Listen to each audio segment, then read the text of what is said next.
Hello students, my self professor Vikas Shukla. आज के video lecture में मैं आपको मोल कॉन्सेप्ट के कुछ सिंपल न्यूमेरिकल्स और बताऊंगा। कल भी मैंने आपको कुछ सिंपल न्यूमेरिकल्स बताए थे और आज फिर मैं बेसिक लेवल के पार्ट 2 न्यूमेरिकल्स बताने जा रहा हूं। जैसे मेरे पास क्वेश्चंस हैं और ये क्वेश्चन में लिखा हुआ है। फर्स्ट क्वेश्चन है क्वेश्चन नंबर 1। इस क्वेश्चन में लिखा हुआ है कि calculate the actual mass of a water and CO2 molecule in gram. Calculate the actual mass of a water molecule and a CO2 molecule in gram. क्या कहा गया है? इस क्वेश्चन में मास कैलकुलेट करने के लिए कहा गया है। और किसका मास कैलकुलेट करने के लिए कहा गया है? एक मॉलिक्यूल का, वाटर का और CO2 का। यानी कि अगर आप देखिए तो नंबर ऑफ मॉलिक्यूल से हमको मास फाइंड आउट करना है। हम लोग इस क्वेश्चन को भी यूनिटरी मेथड से करेंगे जैसे करते आए हैं। अगर हम लोग इस क्वेश्चन के पहले पार्ट की बात करते हैं तो पहले पार्ट में वाटर मॉलिक्यूल का निकालना चाहते हैं तो हम जानते हैं कि 6.022 into 10 power 23 molecules of water, इसका मास कितना होता है? यह 18 ग्राम ऑफ वाटर के इक्वल होता है। अगर हम लोग 6.022 इंटू 10 पावर 23 को 6.0 ले लें तो इससे हमारा न्यूमेरिकल आसान हो जाएगा, इजी हो जाएगा। तो इसको मैं 6.0 इंटू 10 पावर 23 मॉलिक्यूल ले रहा हूं। ये आप देख रहे हैं कि इतने मॉलिक्यूल्स ऑफ वाटर का मास कितना होता है? 18 ग्राम होता है ये। तो एक मॉलिक्यूल का क्वेश्चन में पूछा गया है, तो अगर 1 मॉलिक्यूल का हम लोग फाइंड आउट करते हैं तो 1 मॉलिक्यूल ऑफ वाटर, अगर इसके मास की बात करेंगे तो 18 डिवाइडेड बाई 6.0 इंटू 10 पावर 23 कर दें तो 6 1 जा 6, 6 3 जा 18। यानी कि अगर आप देखेंगे तो इसका जो अप्रॉक्सीमेट आएगा आंसर, ये कितना अप्रॉक्सीमेट मैं इसलिए कह रहा हूं क्योंकि 6.022 को मैंने 6 में कन्वर्ट कर दिया है। तो ये आ जाएगा 3 इंटू 10 पावर माइनस 23। और जब इसको साइंटिफिक नोटेशन के टर्म में लिखते हैं तो इसी को लिखेंगे 3.0 इंटू 10 की पावर माइनस 23, इतना ग्राम हो जाएगा। ये आपका आंसर हो गया। बिल्कुल इसी तरीके से क्वेश्चन का सेकेंड पार्ट निकालते हैं और इस क्वेश्चन के सेकेंड पार्ट में कहा गया है कि 1 मॉलिक्यूल CO2 का मास कितना होगा। तो कोई भी मॉलिक्यूल हो, CO2 हो, कार्बन मोनोऑक्साइड, वाटर हो, सल्फ्यूरिक एसिड हो, सोडियम क्लोराइड हो, कोई भी मॉलिक्यूल हो, तो उस मॉलिक्यूल में अगर आप देखते हैं तो उसका जितना मास होता है, मास क्या होगा? Gram molecular mass. तो उसमें number of molecules, number of particles किसके इक्वल होते हैं? एवोगाड्रो नंबर के इक्वल होते हैं। तो हम लोग जानते हैं कि 6.022 इंटू 10 पावर 23 मॉलिक्यूल्स, इसको हम लोग अप्रॉक्सीमेट में 6.0 ले लेते हैं। इससे हमारा कैलकुलेशन आसान हो जाएगा और लमसम वही आंसर आएगा। तो 6.0 into 10 power 23 molecules of CO2, इसका मास कितना होता है? ये 18 ग्राम ऑफ CO2 के इक्वल होता है। तो ऐसी कंडीशन में अगर 1 मॉलिक्यूल ऑफ CO2, इसका मास हम लोग फाइंड आउट करना चाहते हैं, सॉरी 18 नहीं होगा, वेरी सॉरी। CO2 के एक मॉलिक्यूल का मोलर मास होता है 44 होता है। कैसे? कार्बन का 12 और ऑक्सीजन के 2 एटम का कितना हो जाएगा? 32। तो 12 प्लस 32 करोगे तो 44 आ जाएगा। तो ये देखिए 44 हो गया। अब ये देखिए 44 डिवाइडेड बाई कितना हो जाएगा? 6 इंटू 10 पावर 23 हो गया। इसको अगर हम लोग सिंप्लीफाई करें तो 2 3 जा 6 हो गया, ये 22 हो गया। अगर इसको फर्दर हम लोग करते हैं, डिवाइड करते हैं तो ये 7.33 इंटू 10 के पावर माइनस 23, ये 10 पावर 23 नीचे से ऊपर जाएगा तो माइनस 23 ग्राम ऑफ CO2, ये आंसर हो जाएगा। तो आपने देखा कि पहले वाले क्वेश्चन को हम लोगों ने कितने इजी तरीके से यूनिटरी मेथड से कर लिया। हमको कोई फॉर्मूला याद करने की जरूरत नहीं। अगर यूनिटरी मेथड आ गया तो आप मोल कॉन्सेप्ट के क्वेश्चन, स्टोइकोमेट्री के क्वेश्चन, लिमिटिंग रिएक्टेंट के क्वेश्चन और फिजिकल केमिस्ट्री में और भी कई जगहों पे एटॉमिक स्ट्रक्चर हो गया, स्टेट्स ऑफ मैटर हो गया, इक्विलिब्रियम हो गया, 12th क्लास के जो थे फिजिकल केमिस्ट्री के चैप्टर्स हम लोग इजी तरीके से कर लेंगे। इसलिए मैं आपको यूनिटरी मेथड सिखा रहा हूं। अब हम लोग क्वेश्चन के सेकेंड क्वेश्चन को देखते हैं। सेकेंड क्वेश्चन क्या कहता है? आइए देखते हैं कि सेकेंड क्वेश्चन क्या है और उसमें क्या पूछा गया है। सेकेंड क्वेश्चन की बात करते हैं। अगर हम क्वेश्चन नंबर सेकेंड की बात करें तो कहा गया कि calculate the number of atoms, calculate the number of atoms in 1 mole of nitrogen, दूसरा 1 मोल ऑफ P4 मॉलिक्यूल, तीसरा 1 mole of sulphur molecule S8 molecule. ये क्वेश्चन भी बेहद आसान सा है। हम लोग जानते हैं कि 1 मोल ऑफ N2, इसमें कितने नाइट्रोजन के एटम्स होते हैं? इसमें नाइट्रोजन के 2 एटम्स होते हैं। तो ये देखिए 2 एटम्स ऑफ नाइट्रोजन हो जाएगा और इसमें नाइट्रोजन एटम्स मोल कॉन्सेप्ट के अकॉर्डिंग निकालना है। तो 2 एटम्स ऑफ नाइट्रोजन का मतलब 2 मोल्स ऑफ नाइट्रोजन एटम हो गया। ये 2 एटम्स ऑफ नाइट्रोजन का मतलब 2 मोल्स ऑफ नाइट्रोजन एटम हो गया। तो ये देखिए इसको हम लोग कह सकते हैं 2 moles of nitrogen atom.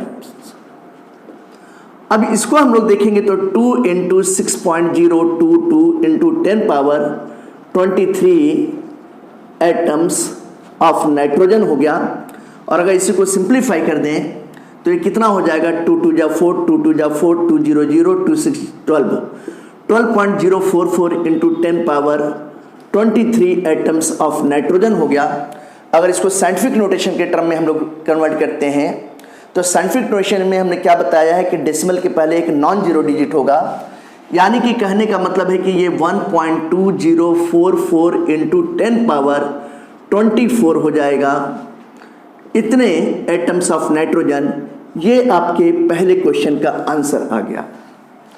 Question का सेकेंड पार्ट बिल्कुल इसी तरीके से है। इसमें कहा गया है कि calculate the number of atoms in 1 mole of P4। अगर हम लोग देखें तो 1 मोल ऑफ P4 में कितने एटम्स हैं? फास्फोरस के 4 एटम्स हैं। 4 एटम्स का मतलब 4 मोल ऑफ फास्फोरस एटम हो गया। तो इसको हम लोग कह सकते हैं 4 मोल्स ऑफ फास्फोरस एटम्स कह सकते हैं। अब 4 मोल्स का मतलब कितना हो गया? जो था 4 into 6.022 into 10 power 23 atoms of phosphorus हो गया। इसको अगर हम लोग सॉल्व करते हैं तो ये कितना हो जाएगा? 4 2 जा 8, 4 2 जा 8, 4 0 0, 4 6 जा 24, 24.088 into 10 power 23 atoms of phosphorus हो गया। इसको साइंटिफिक नोटेशन के टर्म में कन्वर्ट करें तो डेसिमल के पहले एक नॉन जीरो डिजिट होगा, यानी कि इस डेसिमल को अगर मैं यहाँ पे ले जाऊँगा तो ऐसी कंडीशन में क्या होगा? 2.40। बस डेसिमल के 2 डिजिट तक आप लिख देते हो तो सफिशिएंट है। ये into 10 power 24 atoms of phosphorus हो गया। इस तरीके से क्वेश्चन का सेकेंड पार्ट भी देखिए आप कितने इजी तरीके से कर लेते हैं। क्वेश्चन के थर्ड पार्ट को हम लोग देखते हैं। क्वेश्चन का थर्ड पार्ट है कि calculate the number of atoms in 5 moles of sulphur molecule. ये देखिए अगर 1 मोल ऑफ S8 की बात करते हैं तो इसमें कितने सल्फर के 8 एटम प्रेजेंट है? There are 8 atoms of sulphur. If there are 8 atoms of sulphur means 8 moles of sulphur atoms. ये देखिए ये 8 मोल्स ऑफ सल्फर, ये 8 मोल्स ऑफ सल्फर एटम्स, ये मैं लिख रहा हूं। यहां पे क्वेश्चन में कहा गया कि 5 मोल ऑफ सल्फर एटम्स। अगर 1 मोल सल्फर मॉलिक्यूल में 8 मोल सल्फर एटम्स के प्रेजेंट हैं तो अगर ऐसी कंडीशन में जब मैं 5 मोल्स की बात करता हूं सल्फर मॉलिक्यूल्स के तो ये कितना हो जाएगा? 5 into 8 moles of sulphur atoms हो जाएगा। 5 इंटू 8 का मतलब कितना हो गया? 40 हो गया।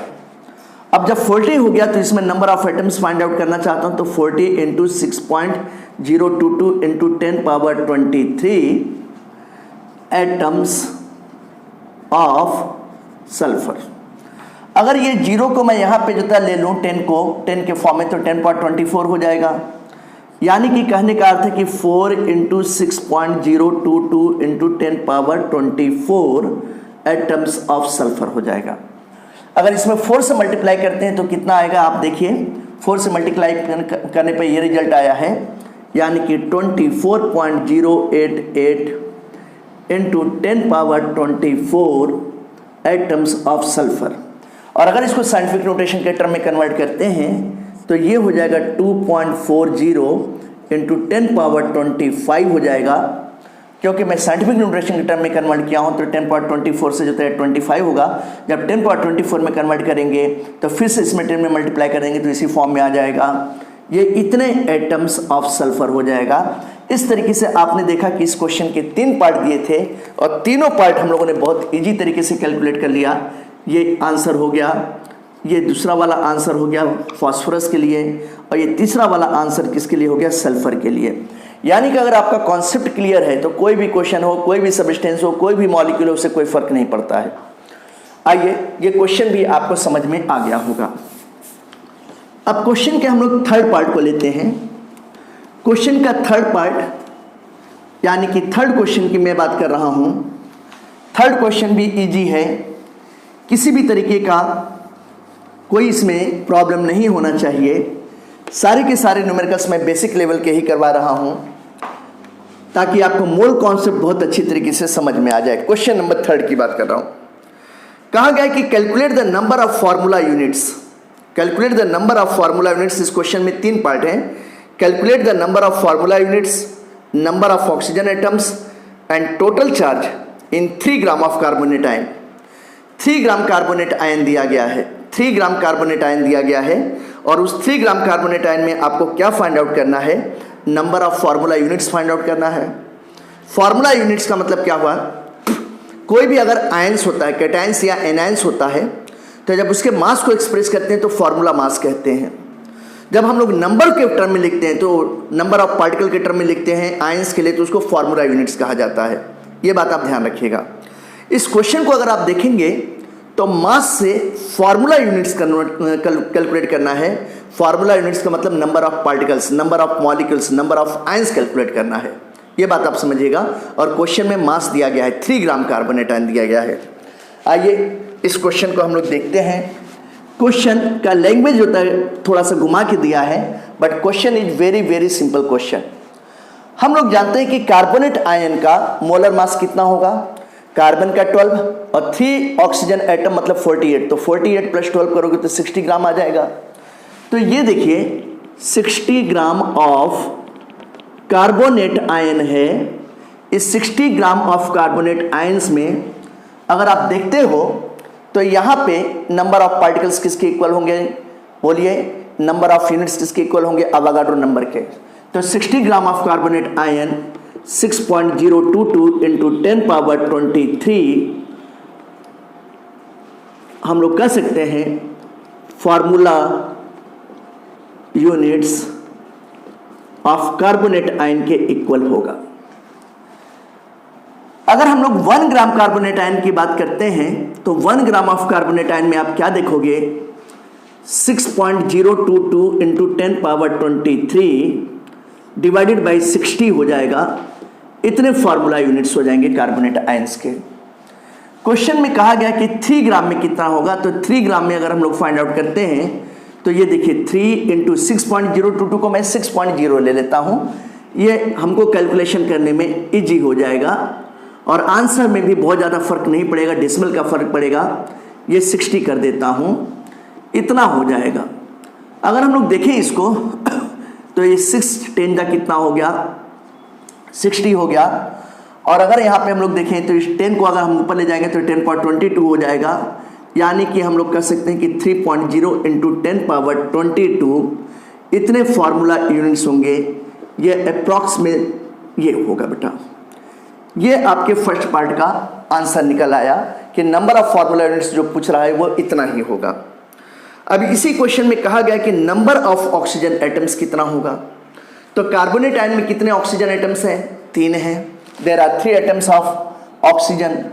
तो अगर हम लोग यहाँ पे देखेंगे तो फार्मूला यूनिट्स का कितना हो जाएगा, ट्रिपल हो जाएगा। फार्मूला यूनिट्स का कितना हो जाएगा, ट्रिपल हो जाएगा।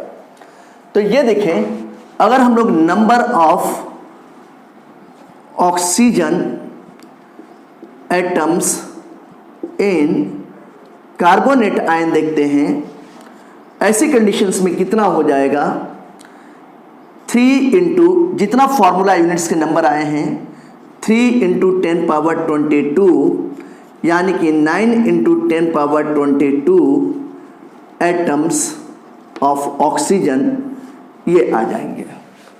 फिर इसी तरीके से क्वेश्चन में कहा गया है कि टोटल चार्ज बोला गया है। ये देखें कार्बोनेट आयन पे 2 नेगेटिव चार्ज है, यानी कि 2 इलेक्ट्रॉन्स है, और एक इलेक्ट्रॉन पे चार्ज की वैल्यू कितनी होती है? एक पे चार्ज की वैल्यू 1.602 इंटू 10⁻19 कूलम होती है। तो ऐसी कंडीशंस में चार्ज हम लोग देखेंगे तो 2 इलेक्ट्रॉन्स पे कितना होगा? 2 इंटू 1.602 इंटू 10⁻19 कूलम, और फार्मूला यूनिट्स कितना दिया गया है इसका? 3 इंटू 10⁻22 दिया गया है, उस फार्मूला यूनिट से मल्टीप्लाई कर देंगे। तो अगर हम लोग यहाँ पे देखते हैं टोटल चार्जेज, तो देखिएगा टोटल चार्जेज कितना होगा? ये 2 इलेक्ट्रॉन्स हैं और हर एक इलेक्ट्रॉन पे 1.602 इंटू 10⁻19 कूलम का चार्ज होता है। इस बात को आप ध्यान दीजिएगा, भूलिएगा नहीं, ठीक है। और इसका फार्मूला यूनिट्स की वैल्यू कितनी आई है? 3.0 इंटू 10⁻22, तो 3 इंटू 10⁻22 हो गया, इतना कूलम हो जाएगा। ये कूलम सी लिखा ही हुआ है, यानी कि कहने का मतलब कितना हो गया कि ये 3.2 इंटू 3 इंटू 10⁻22 में से 10⁻19 जाएगा, तो ऐसी कंडीशन में कितना होगा? 10⁻3 हो जाएगा, इतने कूलम हो जाएगा। अब अगर इसको हम लोग करते हैं तो ये कितना हो जाएगा? 3 2 जा 6, 3 3 जा 9 हो जाएगा। 9.6 इंटू 10⁻3 ये कूलम हो जाएगा। ये देखिए ये कूलम हो जाएगा। इस तरीके से ये बातें आपको समझ में आ गई होंगे। ये क्वेश्चन नंबर 3 इस तरीके से आपने देखा कि कितने इजी तरीके से इस क्वेश्चन को भी हम लोगों ने अटेम्प्ट कर लिया। क्वेश्चन नंबर 4 की तरफ चलते हैं। क्वेश्चन नंबर 4 क्या कहता है ये देखेंगे। सारे के सारे क्वेश्चन आप देख रहे हो कि यूनिटरी मेथड से सॉल्व हो जा रहे हैं। क्वेश्चन में कोई प्रॉब्लम नहीं है। फार्मूला यूनिट्स आपको समझ में आ गया। फार्मूला यूनिट्स मतलब किसी भी आयन सब्सटेंस के लिए, चाहे वो कैटायंस या एनायंस हो, उनके जब number of particles, number of ions के बारे में कैलकुलेट करते हैं तो उसको कहते हैं फार्मूला यूनिट्स कहते हैं। जब मैं फार्मूला मास की बात करता हूं तो फार्मूला मास का मतलब किसी कैटायन या किसी एनायन का या कोई स्पीसीज है, स्पीसीज भी मैंने आपको बताया है, उसका जो भी मास होता है वो फार्मूला मास कहलाता है। क्वेश्चन नंबर 4 है। ये क्वेश्चन भी बेहद आसान सा क्वेश्चन है, आइए देखते हैं। कहा गया कि calculate the number of atoms in 3 moles of ammonia. 3 moles of ammonia में नंबर ऑफ एटम्स, तो अगर 1 मोल अमोनिया है, 1 मोल ऑफ NH3 है, तो इसमें टोटल नंबर ऑफ एटम्स कितने हैं? 1 नाइट्रोजन के हैं, 3 हाइड्रोजन के हैं, मतलब टोटल नंबर ऑफ एटम्स 4 हैं। तो ये देखेंगे जब तक, तो ये कितने हो गए? ये 4 मोल्स ऑफ एटम्स हो गया। तो जब हम लोग 3 मोल्स ऑफ अमोनिया की बात कर रहे हैं तो ये 3 इंटू 4 हो जाएगा, इतने मोल्स एटम्स हो जाएंगे टोटल। और जब इतने मोल्स एटम्स हो जाएंगे तो यहाँ पे जो था ये 12 हो गया इंटू 6.022 इंटू 10⁻23 एटम्स, ये टोटल हो जाएंगे। इसको अगर हम लोग करते हैं तो ये कितना हो जाएगा? ये 12 छक, इसको 6 ले लेते हैं तो 72 हो गया इंटू 10⁻23, ये इतने एटम्स हो जाएंगे। इसको अगर हम लोग देखेंगे तो ये कितना हो जाएगा? अगर इसको साइंटिफिक नोटेशन में लिखते हैं तो 7.2 इंटू 10⁻24 इतने एटम्स के इक्वल हो जाएगा बेटा। ये बातें आप समझ में याद रखिएगा। क्वेश्चन नंबर 4 हो गया। क्वेश्चन नंबर 5 की बात करते हैं। क्वेश्चन नंबर 5 बहुत प्यारा क्वेश्चन है। ये क्वेश्चन भी देखने में इजी ही है, कोई टफ क्वेश्चन नहीं है, इजी क्वेश्चन है। क्वेश्चन नंबर 5 दिया गया है कि calculate the number of molecules present in 34.20 gram of cane sugar. Cane sugar का मतलब सुक्रोज होता है, जिसका मॉलिक्यूलर फॉर्मूला C12H22O11 होता है। तो इस क्वेश्चन के 3 पार्ट हैं, तो पहले हम लोग फर्स्ट वाले पार्ट को करते हैं। इस क्वेश्चन में कहा गया है कि calculate the number of molecules in 34.20 gram of cane sugar, यानी कि नंबर ऑफ मॉलिक्यूल्स निकालना है और मास से निकालना है। तो केन शुगर जिसका मॉलिक्यूलर फॉर्मूला C12H22O11 होता है, इसका मोलर मास 342 होता है। आप याद रखिएगा, बहुत इंपॉर्टेंट है। कई बार क्वेश्चंस में पूछा जाता है सुक्रोज, सुक्रोज को ही कहा जाता है केन शुगर कहते हैं, ये 342 होता है। तो हम लोग जानते हैं कि 342 ग्राम ऑफ केन शुगर, इसमें कितने मॉलिक्यूल्स होते हैं, 6.022 इंटू 10 पावर 23 मॉलिक्यूल्स होते हैं, यानी कि ये एवोगाड्रो नंबर के इक्वल होता है। तो ऐसे कंडीशन में अगर 1 ग्राम ऑफ केन शुगर में देखेंगे तो क्या हो जाएगा, 342 से डिवाइड कर देंगे। तो क्वेश्चन में कितने से पूछा गया, 34.20 से, तो एक स्टेप में स्किप कर रहा हूं, अब आपको समझ में आ गया होगा। अगर हम लोग 34.2 ग्राम ऑफ केन शुगर में देखते हैं तो कितना हो जाएगा, 34.2 इंटू 6.022 इंटू 10 पावर 23, इतने मॉलिक्यूल्स डिवाइडेड बाई कितना हो जाएगा, 342 हो जाएगा। ये देखिए 342 हो गया। अगर ये डेसिमल हटाएंगे तो यहाँ पे नीचे 10 आ जाएगा, 342 पूरा का पूरा कैंसिल हो गया। ये 10 ऊपर जाएगा तो कितना हो जाएगा, ये 10 पावर -1 यानी कि 10 पावर 22। तो इसका आंसर सीधे 6.022 इंटू 10 पावर 22 इतने मॉलिक्यूल्स हो गए। यही देखिए आपका आंसर निकल आया, कितने इजी तरीके से। ओरल ये सारे क्वेश्चंस हैं, इसको लिखने की जरूरत ही नहीं है ऐसे क्वेश्चंस को। दूसरी बात देखिए, इन 1 litre of water assuming that density of water is 1 ग्राम पर सेंटीमीटर क्यूब या 1 ग्राम पर मिलीलीटर कह सकते हैं, एक ही बात है। ये जरा आप कॉन्सेप्ट समझिएगा बेटा जी। जैसे वाटर है तो वाटर, प्योर वाटर की डेंसिटी हमेशा यूनिटी होती है। यूनिटी का मतलब 1 ग्राम पर सेंटीमीटर क्यूब या 1 ग्राम पर मिलीलीटर होता है। तो जो इसका मास होगा वही वॉल्यूम होता है, जो वॉल्यूम होता है वही मास होता है। इसका मतलब क्या हुआ, जैसे 1 लीटर है तो वाटर अगर 1 लीटर है तो 1 kg के इक्वल होगा, अगर 2 लीटर है तो 2 kg के इक्वल होगा बेटा, अगर 4 kg है तो 4 लीटर के इक्वल होगा। तो अगर हमको वॉल्यूम दिया है, मास की जरूरत पड़ रही है तो जो वॉल्यूम है वही मास है, और अगर हमको जो है मास दिया गया वॉल्यूम की जरूरत पड़ रही है तो जो मास है वही वॉल्यूम है। जैसे 5 kg दिया गया है वाटर, तो 5 kg वाटर का मतलब 5 लीटर हो गया, या 5 लीटर दिया गया तो 5 लीटर का मतलब कितना हो गया, 5 kg। अब इसको हम लोग ग्राम में कन्वर्ट कर सकते हैं। जैसे किसी क्वेश्चन में जो तो दिया गया है वाटर का 10 ग्राम दिया गया है तो 10 ग्राम 10 मिलीलीटर के इक्वल है। किसी क्वेश्चन में 5 मिलीलीटर दिया गया है वाटर, तो 5 मिलीलीटर जो था 5 ग्राम के इक्वल है। किसी क्वेश्चन में 100 ग्राम जो दिया गया है वाटर, तो 100 ग्राम जो था 100 मिलीलीटर के इक्वल है। किसी क्वेश्चन में 1000 ग्राम दिया गया है तो 1000 ग्राम इक्वल टू 1000 मिलीलीटर। तो जो सीजीएस वाला होगा वो सीजीएस के टर्म में होगा, जो एसआई सिस्टम वाला है वो एसआई सिस्टम के टर्म में होगा। ये बात आप समझिएगा। अगर अभी भी आपको समझ में नहीं आया तो मैं समझाने की कोशिश करता हूं। ये देखिए, density equal to mass by volume, ये फॉर्मूला तो सब आप लोग जानते हो। तो डेंसिटी वाटर का 1 ग्राम पर मिलीलीटर या 1 ग्राम पर सेंटीमीटर क्यूब है, और ये होता है रियलिटी में होता है। तो ये मास बाई वॉल्यूम हो गया।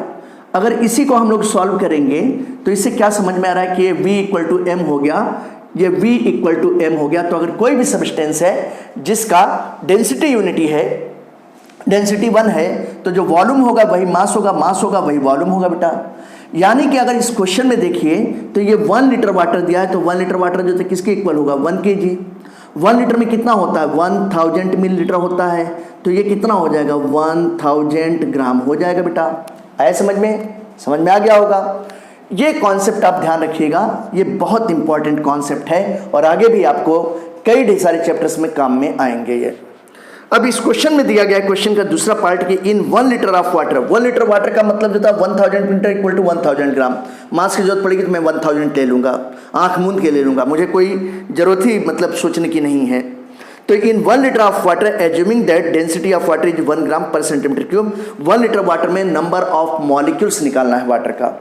तो यानी कि अगर हम लोग इसको देखें तो ऐसे कह सकते हैं कि वाटर का एक मॉलिक्यूल होता है, उसका मास 18 ग्राम है। मास से हमको क्या निकालना है, नंबर ऑफ मॉलिक्यूल्स।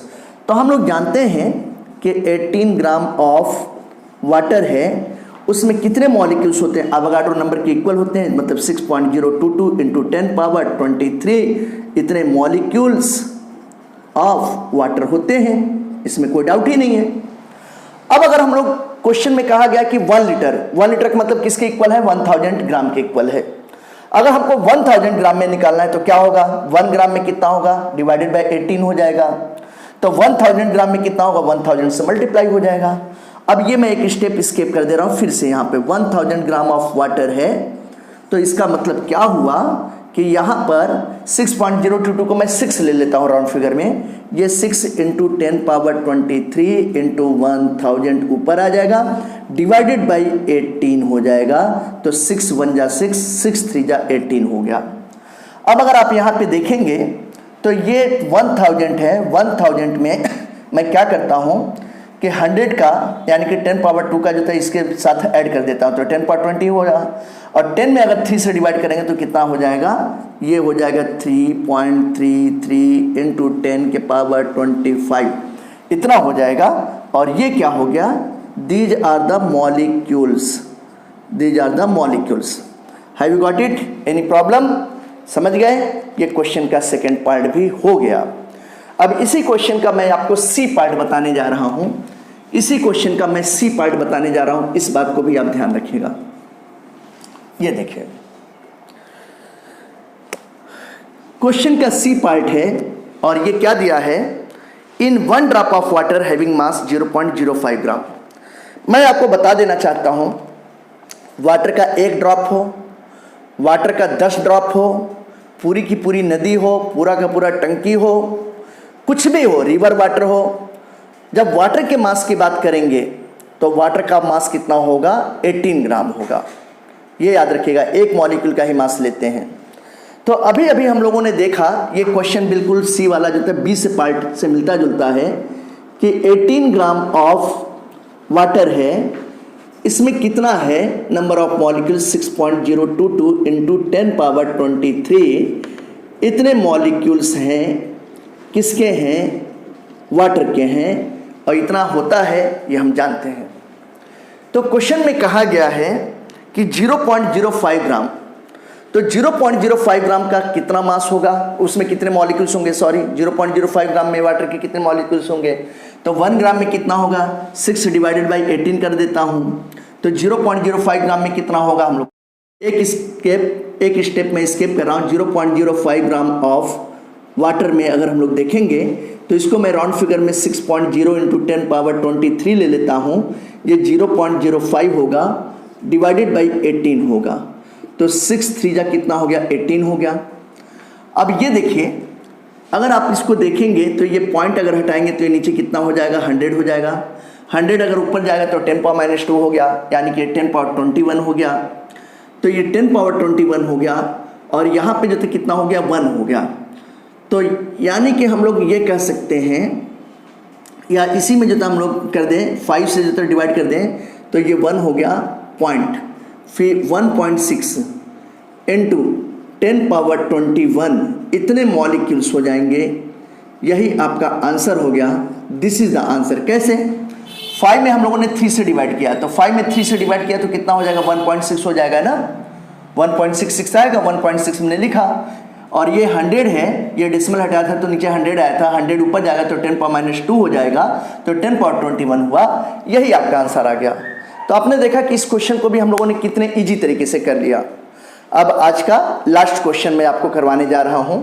इस क्वेश्चन को भी हम लोग समझते हैं, लास्ट वाला क्वेश्चन, ये भी बेहद आसान सा है। सारे क्वेश्चंस बहुत ही इजी हैं। अगर आपको कॉन्सेप्ट समझ में आ गया है तो आपको कोई दिक्कत नहीं होगी, आप इजी तरीके से कर सकते हो, हर एक क्वेश्चन को कर सकते हो। और आपने देखा कि कल भी मैंने क्वेश्चन करवाया था, आज फिर मैं क्वेश्चन करवा रहा हूँ। ये सारे के सारे क्वेश्चन सब यूनिटी मेथड से कितने सिंपल तरीके से हो रहे हैं। सबस्टेंस चेंज हो जा रहा है, थोड़ा क्वेश्चन की लैंग्वेज चेंज हो जा रही है, लेकिन करने का तरीका सब कुछ होता लगभग वही है। क्वेश्चन नंबर 6 की बात करता हूँ। क्वेश्चन नंबर 6 आज का last question. Calculate the number of atoms in each of the following: 52 moles of helium, 52 moles of helium, और इसमें नंबर ऑफ एटम्स कैलकुलेट करना है। पहले ये देखिए, मैं हीलियम के बारे में बताना चाहता हूं कि हीलियम 2He4 होता है, तो एटॉमिक नंबर इसका 2 होता है और इसका मास नंबर कितना होता है, 4 होगा। इसका एटॉमिक मास भी लेंगे तो कितना होगा, इसका एटॉमिक मास होता है 4 यूनिफाइड मास होगा, या 4 ग्राम पर मोल कह सकते हैं हम लोग, इस तरीके से कह सकते हैं। ठीक है, इस क्वेश्चन में कहा गया है कि 52 मोल्स ऑफ हीलियम। अगर हम लोग देखें तो 1 मोल ऑफ हीलियम अगर इसमें नंबर ऑफ एटम्स देखते हैं तो ये नंबर ऑफ एटम्स किसके इक्वल होता है, एवोगाड्रो नंबर के 6.022 into 10 power 23 atoms of helium इसके इक्वल होता है, हम लोग जानते हैं। तो ऐसे कंडीशन में जब 52 मोल्स की बात कर रहा है तो 52 मोल्स ऑफ हीलियम की बात करेगा तो हम लोग क्या करेंगे, 52 से मल्टीप्लाई कर देंगे तो 52 इंटू 6.022 इंटू 10 पावर 23 इतने एटम्स ऑफ हीलियम होगा। इस 6.022 को मैं 6 ले लेता हूं केवल, इससे हमारा कैलकुलेशन इजी हो जाएगा। अगर 6 से मल्टीप्लाई करें तो 6 2 जा 12 हो गया, 6 5 जा 30 और ये 31 हो गया, इंटू 10 पावर 23 इतने एटम्स ऑफ हीलियम हो गया। इसको अगर साइंटिफिक नोटेशन के टर्म में हम लोग करते हैं तो ये 3.12 इंटू 10 के पावर 25 इतने एटम्स ऑफ, ये साइंटिफिक नोटेशन में क्यों कन्वर्ट करना पड़ता है, जब आप एमसीक्यू क्वेश्चन करोगे ना तो एमसीक्यू क्वेश्चन में से 10 क्वेश्चन में से 8 क्वेश्चन 9 क्वेश्चन में जो ऑप्शन होता है वो साइंटिफिक नोटेशन के टर्म में ही होता है, इतना है ना। 90% तक ऑप्शंस, जो चारों ऑप्शंस होते हैं वो साइंटिफिक नोटेशन के टर्म में लिखे होते हैं। आप किसी भी एमसीक्यू के बुक में देख लोगे, इसलिए मैं आपको साइंटिफिक नोटेशन के टर्म में दिखा रहा हूं कि हम लोग डेसिमल के पहले एक नॉन जीरो डिजिट लिखते हैं। ये आपका पहले पार्ट का आंसर आ गया। अब दूसरा पार्ट कहा दिया है कि 52 यूनिफाइड ऑफ, ये यू लिखा है, यू का मतलब हुआ यूनिफाइड मास ऑफ हीलियम। ये बी वाला देखिएगा, मैंने आपको बोला कि ये 4, ये इसका क्या होता है, ये इसका मास है, एटॉमिक मास है। तो हम लोग जानते हैं कि 4 यूनिफाइड मास ऑफ हीलियम, ये किसके, इसमें कितने हीलियम के एटम है, एक ही है ना, देखिए 1 एटम ऑफ हीलियम है। तो ऐसे कंडीशंस में क्वेश्चन में कहा गया है कि 52 यूनिफाइड मास ऑफ हीलियम, ये देखिए इसमें कहा गया कि 52 यूनिफाइड मास ऑफ हीलियम।